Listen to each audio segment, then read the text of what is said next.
Hi, welcome to Mystery Monday. I'm Zara Altair, and this is a place where we talk about writing mysteries. So today I want to talk about getting dialogue. There's so much information out there on the web and in books about writing dialogue, and it can be really confusing for first-time writers. So the best way to get dialogue, I call it dialogue research, is to go out and listen to people. I know it's pretty simple, but listen to people, listen to their speech patterns, um,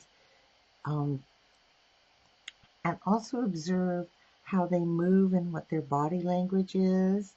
Um, Because an emotional teenager or a befuddled oldster or a patronizing matron, um, an Oxford Don, they're all going to speak differently. And it's our job as fiction writers to convey their speech with the idioms they use, the syntax, the way they construct their sentences, their vocabulary, and their overall language patterns. I know you know this intuitively, and now you kind of want to refine your skills and start writing down snippets. So, why does one character pause in the middle of speaking? Um, and where do they pause? These are the types of things you start to notice as you're collecting your dialogue. It's really an exercise in listening and in being out and about. You really want to hear a wide variety of people talking with other people. Do they speak in a clipped staccato, do, do, do, do, do, or do they use conditional phrases and subordinate clauses and create long sentences that wander with their thoughts as they go? So you want to capture those rhythms and those speeches. And because you're capturing the way each character speaks in your story, you won't be searching for those 401 ways to replace said, because your reader will know who is speaking. And by the way, you don't want to use those words anyway. The best way to tag dialogue, if you tag it, is said or asked. And just keep it simple, because you're displaying how they think and what they have to say, the way your character speaks. So where do you go find all this stuff? So the best way to get into the rhythm of how other people speak is to listen to other people. So it's going to require some listening on your part. It's easy to trick yourself when you're home at your desk or wherever it is that you write. It's easy to trick yourself that your writing will come up with dialogue for your characters, but I'm telling you, it takes a lot of practice. And you need to get deep into who that character is and how they think and how they speak and how they act. So their dialogue comes out naturally, and it's different from the other characters, unless you have two characters who pretty much think the same way, and then their speech patterns are going to be very similar. But the first thing is just to try getting out and just listening. Okay, you're a writer, you do this stuff, all right? So go out, have a notebook, or however you take notes, and listen to other people. Write down little phrases, write down the gestures that they use and the body language, that accompanies the speech. I'm going to talk about this in just a minute, because the trick, which isn't a trick, is just to listen to other people speaking, especially people who are not like you, because you're going to have a diverse cast of characters. So sit in a cafe, ride in public transportation, go to public meetings, um, hang out at the mall where teenagers congregate. If you have teenagers, young people in your story, you want to get those speech patterns and the words that they use. Um, Watch men play bocce ball or petanque at the park. Hang out in an art museum or an opening at an art gallery. Hey, you're going to have some fun. You're going to be out and about. Um, Listen at PTA meetings, not so much fun, but you're going to get some speech patterns and how people respond emotionally to things. So you know that joke about being a writer and someone's going to end up in your book? Well, in this case, it's true. Not so much as a character, but as the speech patterns. You get to borrow other people's speech patterns to really enliven your characters. So don't be afraid to write down those speech patterns that you hear. And it may not be just what you need in the story at that time, but if you have a whole collection of dialogue snippets and the gestures and body language that go with them, you can pull on those when you are writing your characters. And I know that I do this, and a lot of other writers do this when they are creating their character Bible and describing their character, and what color hair they have and all that sort of stuff, and how they respond to things. They also throw in snippets of dialogue, so they have a sense of how that one person talks. It really helps you, because even if that snippet in your character Bible doesn't apply to the exact moment in your story, it gives you a sense of, you start hearing that character, and it really helps you write the dialogue for that scene. One of the other things I really like about this method of collecting dialogue is creating subtext. It really helps you create subtext without thinking about it. Is this subtext? How do I do this? There's a whole bunch of stuff out there on the internet and in books about writing subtext, and it's the same thing. If you are aware of other people's body language, how they hold themselves like this, are they relaxed, are they eager, you can use all of those body language things to emphasize what the character is saying, because subtext is writing off center, not direct. So they may say one thing, but they may really mean another thing. And one of the best ways you can do that is to put an action in about as that character is speaking. So instead of, save you some adverbs too, instead of saying he said angrily, you can show his body and what that character is saying while he says something that sounds mild. So it's something that will come naturally as you kind of do your dialogue snippets. That's what I call them. Writer Joe Bunting suggests the best way to create subtext is with details. And what better details than how your character is acting as they say the words.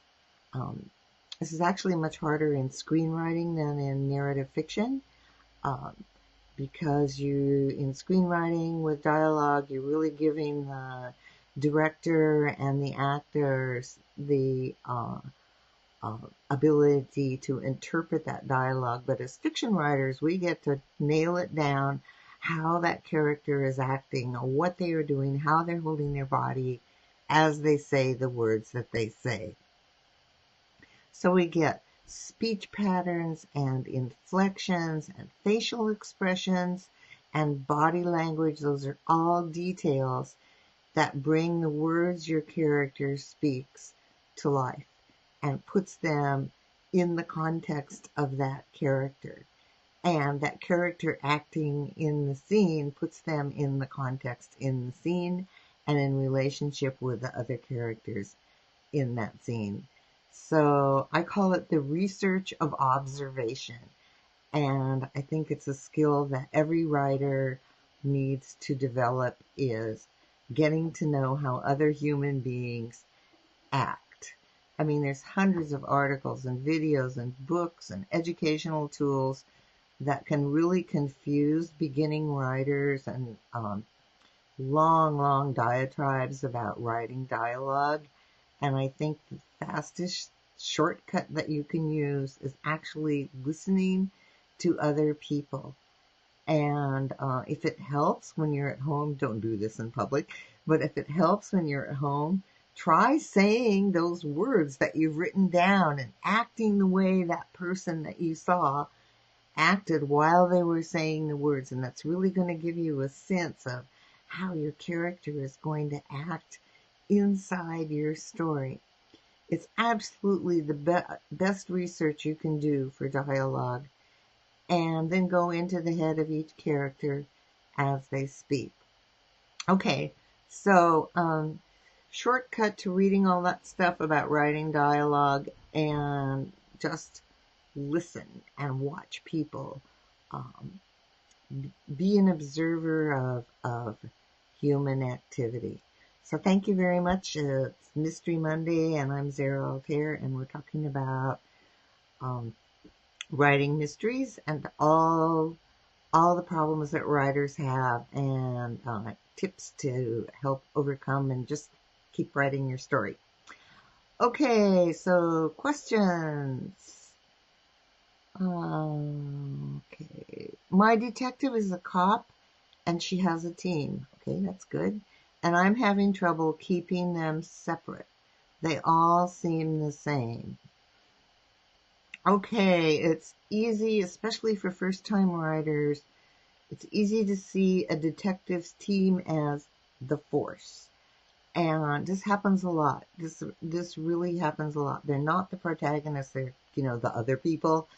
And you need to spend some time developing each of those characters. Not to the depth that you do your protagonist, your detective, but go back to your character Bible, and you know how many people are on that team. Go back to your character Bible and give each team member something distinctive. The way they dress, or the way they wear their hair. It doesn't have to be a big thing.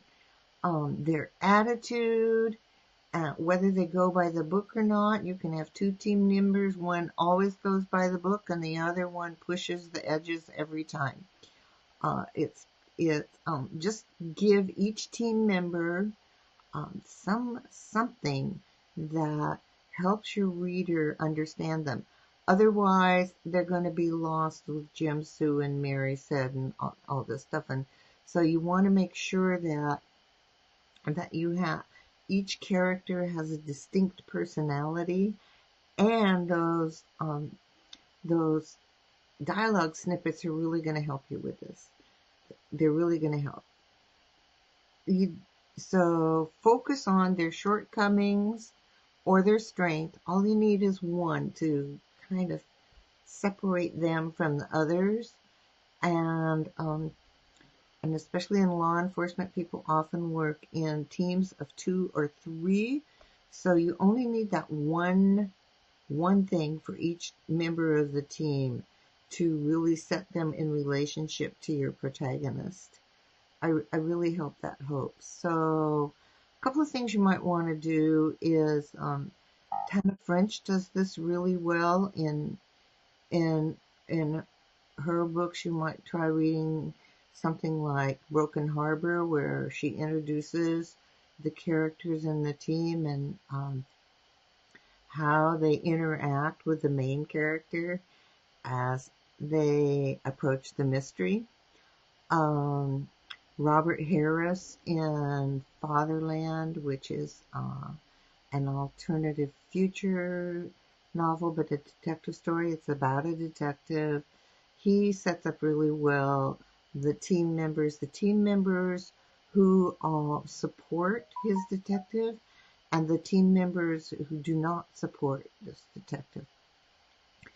And one other instance, these are all writers who write detective stories, but they have very, very different styles. That's why I'm suggesting you take a look. Joe Nesbo in his Harry Hole series, he has quite a number of stories, and Harry's team changes from story to story to story.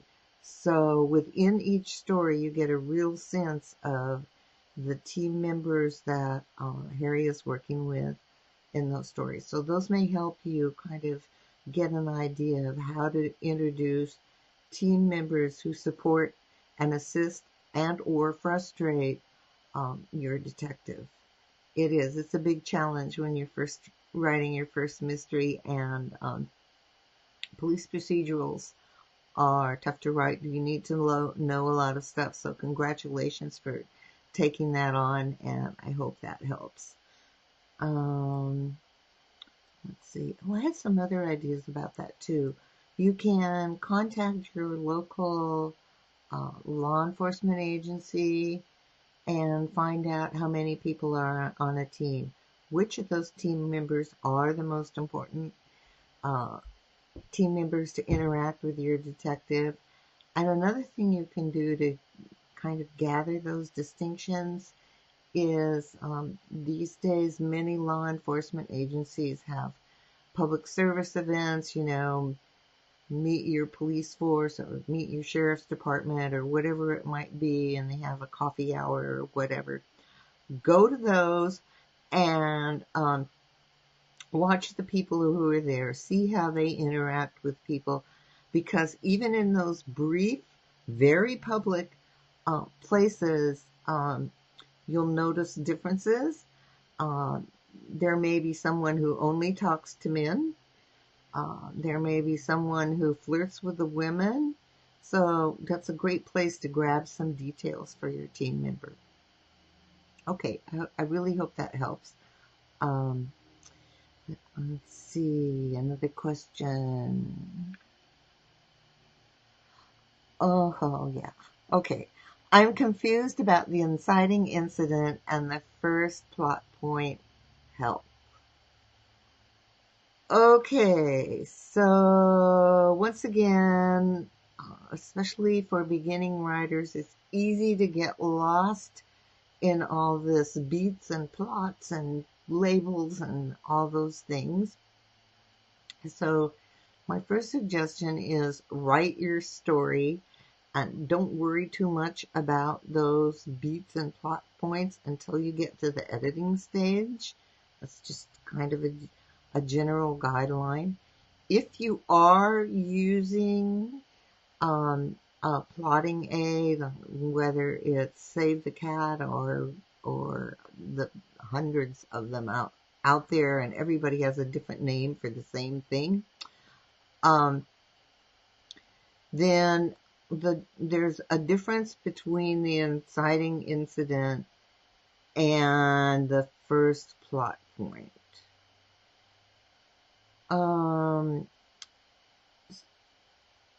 The inciting incident is the thing that kind of pushes the story forward. It's the thing that gets the story moving. Not necessarily at this point your protagonist, but it's the thing that makes the story go forward. And the first plot point, just to keep it simple, is the time when your protagonist, your detective, actually takes on the job of solving the mystery between the inciting incident and the first plot point. I'm going to use those tags because that was the question. Your main character needs some time to adjust to the event and question its meaning and convince himself or herself to take the journey to solve the mystery. So without the struggle, the goal would not be perceived as difficult because you want to challenge your detective at every point, starting from the very beginning. So I don't know if that helps a lot. How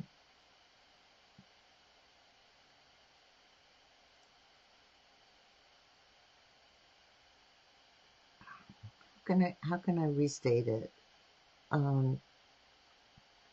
The inciting event forces the character into a situation, but the first plot point is when your character takes on the challenge. They thought about it and they're saying, okay, I'm going to do this. But especially as a first writer, I would say don't worry too much about labels. You can get stuck in labels. You're writing a story, and so that is your first goal. And labels can actually hold you back because just as you asked in this question, instead of concentrating on the story, you're like, is this the inciting incident or is this the first plot point? Just write your story. And worry more about things like the pace of your story and the flow and the mood and the tone and your characters and dialogue. These are the things that really are good writing, and those others are clues or instructional points, often developed by people who teach so they can label the different aspects of their teaching. But I would say focus on your writing and don't worry too much about those labels. If you're writing a mystery and you've been reading mysteries, you know pretty much how the flow of a mystery goes from introducing your main character, the detective, to the discovery of the murder itself, to the detective either asked by a friend or assigned or whatever the reason, taking it on and trying to discover who solved the mystery, and and then trying to figure it all out, but not getting very far, and then coming to a realization that he or she has been going down the wrong path, and then really aggressively looking for the right path and changing perspective to actually discover who it is that committed the murder. So once again, I know it can be really bewildering when you're just starting writing and you read all this stuff, and people have webinars and try to sell you their learning products, and so I would say back away from labels and write your story. All right. So anyway, those are the questions for today. Thanks for being here on Mystery Monday, and please, everyone, send me your writing questions. Where are you stuck? What baffles you? These were good questions today. So, because, if you ask the question, other writers have the same question and they're just too shy to ask. So, don't be shy. And thanks for being here. And I will see you next Monday.